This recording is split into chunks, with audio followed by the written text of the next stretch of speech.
네, 안녕하세요. 오늘은 생물학 신완전정복 제4장 생물과 에너지에 대해서 배워볼게요. 생물학 완전정복 사진은 어디서 왔을까요? 이거 모르시는 분들 많은데 여기 있는 이 나폴레옹 있죠? 나폴레옹. 이 사진이 예전에 7, 80년대 전설적인 중학교 참고서였던 완전정복 시리즈 굉장히 유명하죠? 이거 모르시는 분들 없을 거예요. 완전정복 그리고 쌍두마차로 완전 학습이라는 그런 참고도가 있었는데 저는 약간 반골 기질이 있어서 완전 정복은 안 사고 완전 학습이라는 당구장 그려져 있는 당구공 그려져 있는 그런 참고서 샀었는데 좋은 선택은 아닌 것 같아요. 참고서는 아무래도 대세를 따르는 게 맞는 것 같아요. 그리고 저희 과학 인터넷 강의 대세는 역시 카툰 과학대학이죠. 네, 4장 생명과 에너지에 대해서 배워볼게요. 여기서는 기초적인 대사 과정, 특히 우리 세포에서 일어나는 우리 해당 작용, 그리고 TCA 회로, 그리고 전자 전달계, 그리고 식물 세포에서 일어나는 광합성에 대해서 알아볼게요. 자, 생명과 에너지. 모든 생명체, 지금 모든 생명체를 이루고 있는 세포들은 우리 1장에서 배웠듯이 외부로부터 끊임없이 에너지를 받아들여야지만 생존할 수 있어요. 그래서 그 생명체가 에너지를 이용하는 기본 원리에 대해 배우도록 할게요. 끊임없이 에너지가 외부에서 세포 안으로 들어오죠. 아니면 세포 안에 있는 많은 효소들이라든가 기타 효소들이 촉매하는 생화학 반응을 돌릴 수가 없으니까요. 그죠? 자, 우리 지구상에 사는 모든 생명체의 에너지 원천은 어디죠? 바로 태양에서 일어나는 핵융합 에너지죠. 핵융합 에너지에 의해서 빛 에너지가 그 머나먼 거리를 건너서 지구에 전달이 되면은 지구에 생존하는 녹색 식물들이 광합성이라는 프로세스를 통해서 공중에 둥둥 떠다니는 탄소 원자 하나로 이루어진 CO2, 이산화탄소를 공기 중의 이산화탄소를 포집해서 고정시키는 거죠. 고체 형태로. 빛 에너지를 이용해서 무언가로 합성하니까 광합성. 그래서 화학 에너지를 가지고 있는 탄수화물을 만드는 거죠. 그래서 이 탄수화물이 가지고 있는 화학 에너지를 빛 에너지가 화학 에너지로 전환된 형태를 동물들이 탄수화물, 기타 화합물이 가지고 있는 화학 에너지를 세포 호흡을 통하여 이용한다고 그랬죠. 세포 호흡은 어저께 저번 시간에 이야기했듯이 생리학에서의 호흡은 횡격막하고 갈비뼈를 갖다가 움직여서 허파의 용적을 늘렸다 줄였다 하면서 가스를 교환하는 거라면은 사실 생화학이나 분자생물학, 세포생물학에서의 호흡은 세포호흡은 이런 화합물이 가지고 있는 화학 에너지를 전자 전달을 통해서 좀 이따 배울 거예요. 최종적인 전자 수용체에게 전자를 전달하면서 그 와중에 나오는 에너지를 이용해서 에너지를 합성하는 것이 바로 세포 호흡이라고 하죠. 그래서 나중에 천천히 다시 배워볼게요. 광합성, 세포 호흡 모두 만들어내는 에너지의 일부는 모든 에너지가 다 100% 전환되는 건 아니죠. 그래서 에너지 일부는 열 에너지로 방출되어서 우리가 체온을 유지하거나 그럴 수 있는 거죠. 그래서 계속 에너지가 100% 전환이 안 되기 때문에 외부로 어느 정도 조금씩은 열 에너지로 발산이 되기 때문에 우주 공간으로 흩어져 나가겠죠. 그래서 지구상의 에너지는 조금씩 계속 줄어들기 때문에 이걸 계속 어디선가 보충해 줘야 돼요. 어디서요? 태양에서 빛 에너지가 계속 오기 때문에 이런 것들이 가능한 거죠.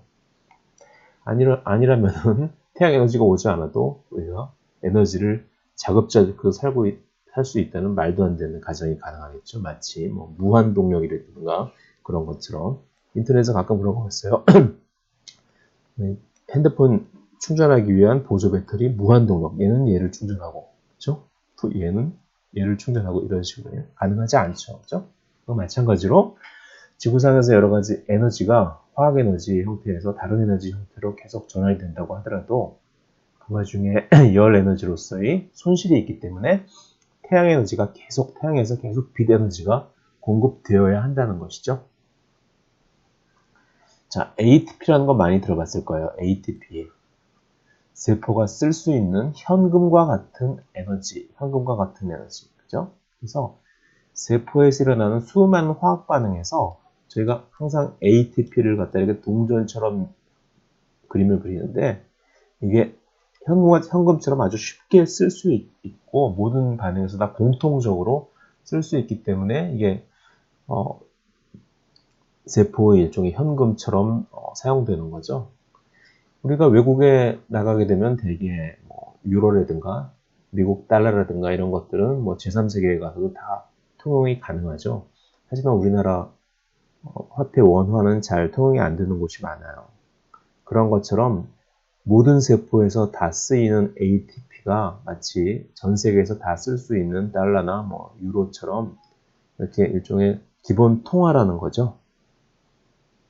자, 그래서 세포 내의 모든 반응들은 ATP를 만들기 위한 반응이 주로 많이 일어난다고 생각하시면 돼요. 식물세포하고 동물세포가 있는데 식물세포는 동물세포와 다른 점이 빛 에너지를 이용해서 ATP를 합성할 수 있고 동물세포는 면역체가 없기 때문에 빛 에너지는 사용 못하고 화합물의 화학 에너지만 사용할 수 있죠. 근데 어떤 분들은 착각하시는 분들이 있어요. 식물세포는 그냥 광합성만 해서 빛 에너지만 있으면 먹고 사는 거 아니냐. 그렇진 않아요. 식물세포도 역시 화학 에너지를 사용하고 동물세포에서 일어나는 포도당의 대사, 예를 들어서 해당 작용, T-cell 사이클, 전자전달기 이런 것들 모두 다 역시 식물세포에서도 일어나요. 그렇죠? 여기 포도당을 갖다가 이렇게 그리는 것은 고리 형태로 그린 것이고 선 형태로 그린 형태인데 이 결합, 여기 보시면은 탄소 원자, 산소 원자, 수소 원자들이 있는데 이 짝대기들이 각각 결합을 얘기하는 거죠. 짝대기 하나는 전자 두 개를 공유한 결합이고 짝대기 두 개는 전자 두 쌍, 네 개를 공유한 결합이고 이 결합 하나하나, 화학 결합 하나하나가 모두 다 에너지라고 생각하시면 돼요. 이 결합을 끊을 때마다 밖으로 에너지가 나오는 거죠. 밖으로 나오는 에너지를 어떻게 효율적으로 세포가 쓸 수 있는 현금인 형태인 ATP로 만드느냐 그 과정에 대해서 공부해 보도록 할게요. 여기서 설명하고 있죠. ATP rocks, ATP가 중요하다는 거죠. 하지만 화학 에너지, 빛 에너지 모두 다 적절하게 저장해 놓지 않으면 금방 열 에너지로 발산되고 쓰고 싶을 때 쓸 수 없으므로 현금과 같이 저장 가능하고 없어지지 않고 쓰고 싶을 때 쉽게 쓸 수 있는 형태로 저장해 놓는 것이 필요해요. 그래서 어떻게 저장해 놓느냐? ATP의 형태로 저장해 놓습니다. ATP, 지난번 생명체를 이루는 분자 시간에 배웠던 핵산을 이루는 기본 단위인 누클레오타이드 중에 하나예요. 자, ATP, 아데노신 트리파스페이트. 자, 아데닌, 핵산을 이루는 염기죠, 염기. 이 염기에 5탄당인 라이보스가 결합하면은 이 형태를 아데닌 더하기 라이보스를 우리가 아데노신이라고 해요. 아데노신. 아데노신에 파스페이트가 인산기가 3개 붙어 있다. 그래서 아데노신 트리파스페이트. 그래서 ATP는 아데노신 트리파스페이트의 약자예요. 그래서 여기에 인산기가 떨어져 나가면서 밖으로 에너지가 발생하게 되죠. 그래서 ATP는 이 인산기의 결합에 에너지를 저장해 놓고 있다고 보면 돼요. 자, ATP의 가수분해, 아까 얘기했었죠? ATP의 가수분해, 이 인산기가 떨어지면서 에너지가 발생하게 된다고. 자, 인산기가 3개가 있기 때문에 이 라이보스에서 제일 가까운 인산을 알파 인산, 두 번째를 베타 인산, 세 번째 인산을 감마 인산이라고 불러요. 자, 이 생화학 반응에서 물 분자가 들어가면서 한 분자가 두 개의 분자로 쪼개지는 가수분해, 하이드롤라이시스라는 반응이 있다고 했죠. ATP가 쪼개질 때도 역시 여기에서 물 분자가 들어가게 돼요. 그래서 ATP, 이번엔 아데노신에 포스페이트가 2개 붙어 있으니까 다이는 2개란 뜻이죠. ATP와 무기인산. 얘는 유기물에서 떨어져 나왔기 때문에 우리가 무기인산이라고 부르기도 하고, 뭐 그냥 인산이라고 불러도 돼요. 떨어져 나가면서 에너지가 발생하는 거죠. 자, 세포의 에너지 화폐인 ATP는 ADP와 인산으로 가중을 되면서 여기서 새로운 단위가 나오는데 델타 G0 위에 위첨자. 어떤 책에서는 이 제로를 갖다가 아래 첨자로 쓰는 책들도 있어요. 대부분 위첨자로 더 많이 쓰니까 위첨자로 하시는 게 좋을 것 같아요. 이때 마이너스 7.3kcal per 몰에 해당하는 에너지를 내놓는다. 자, 요 표준 자유 에너지 변화 델타 G0에 대해서 잠깐 간략하게 다음에 얘기하도록 할게요. 예전에 학교 다닐 때는 그냥 생각 없이 델타 G0 표준 자유 에너지 변화에 대해서 외워버렸는데 가능하면 일반인도 쉽게 이해할 수 있게 델타 G0를 설명해 주시죠. 자, 델타 G는 델타 H 마이너스 T 델타 S 아닌가요? 이거는 이러한 이 연력학관에서는 생화학편을 통해서 공부를 하도록 해요. 카툰 칼리지 시리즈 세 번째 책, 카툰 칼리지 생화학 1에 이 내용이 좀 더 자세하게 나와 있어요. 이 책은 언제 나오는데? 이미 나왔죠? 카툰 칼리지 생물학 신완전 전북이 나올 때는 이 책이 나오지 않았어요. 근데 이미 나와 있어요. 하얀색 표지책, 레드 제플린의 앨범 3집을 갖다가 오마주해서 만든 커버. 그 책에 보면 좀 더 자세하게 내용이 나와 있어요. 자, 여기서 그래서 아까 전 슬라이드에서 델타 G0 ATP가 ADP 그리고 포스페이트로 분해될 때의 델타 G0가 마이너스 7.3kcal per 몰이라고 했죠. 이거 무슨 얘기냐면은 1몰이 뭐예요? 6.02 곱하기 10의 23승계. 그렇죠? 우리가 뭐 책상 1몰 그러면 책상이 6.02 곱하기 10의 23승계. 뭐 의자 1몰 그러면 의자가 6.02 곱하기 10의 23승계. 컴퓨터 1몰 그러면 컴퓨터가 6.02 곱하기 10의 23승계. 그렇게 생각하시면 돼요. 뭐 같은 거죠.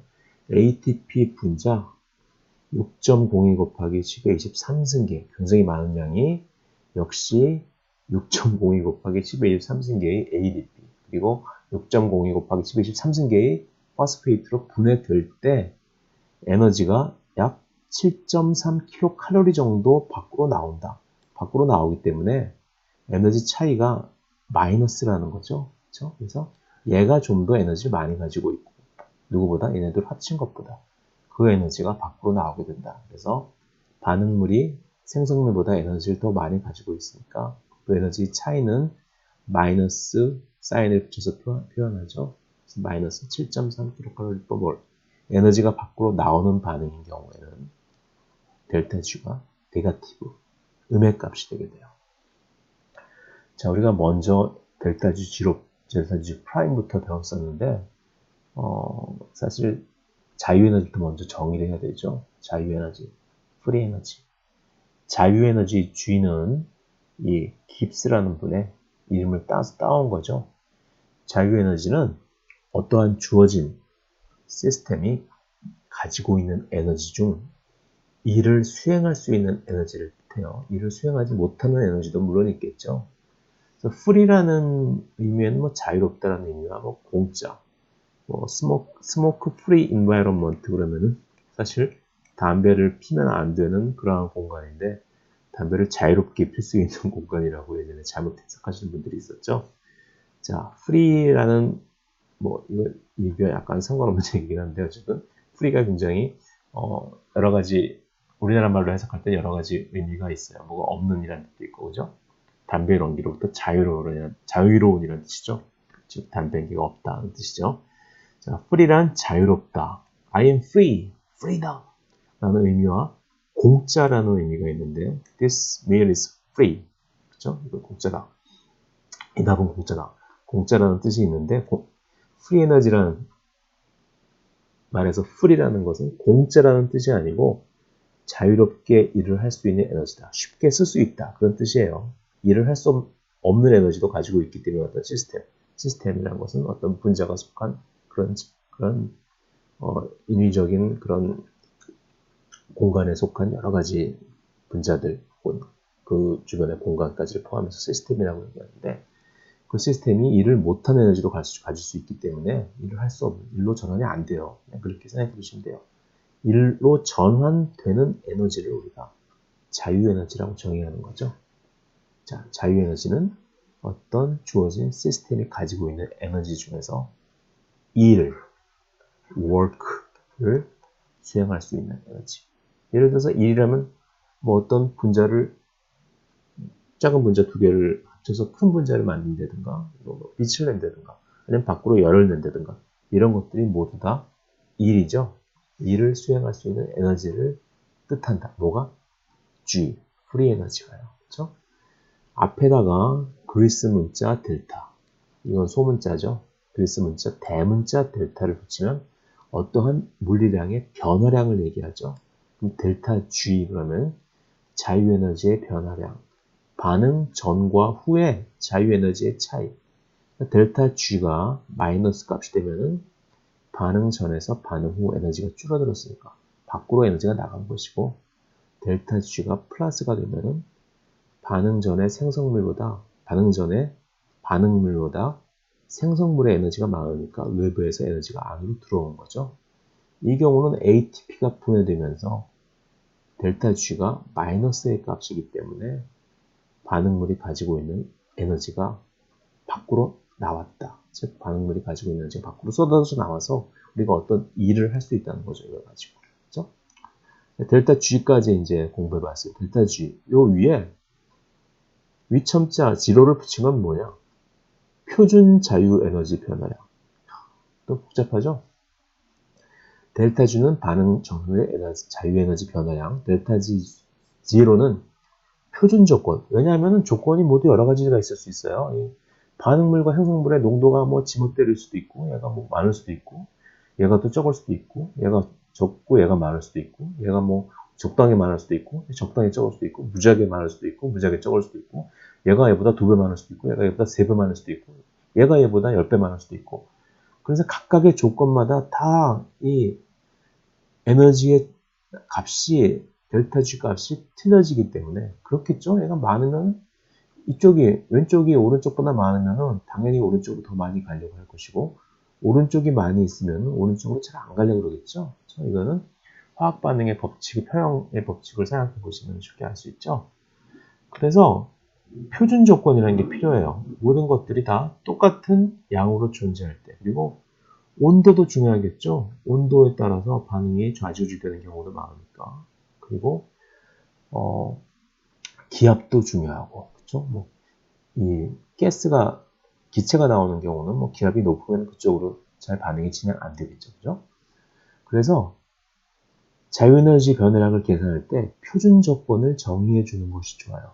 표준 조건 어떻게 정의하냐? 반응물, 생성물의 농도가 모두 다 1몰라.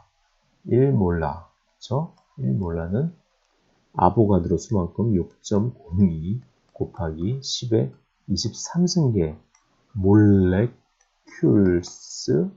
지워지죠? 몰레큘스 퍼 리터. 1리터 안에 아보가드로 수만큼의 분자의 개수가 존재할 때의 농도죠. 굉장히 높은 농도예요, 사실. 사실 이렇게 높은 농도로서는 세포 안에 이러한 ATP나 기타의 물질들이 존재하지 않아요.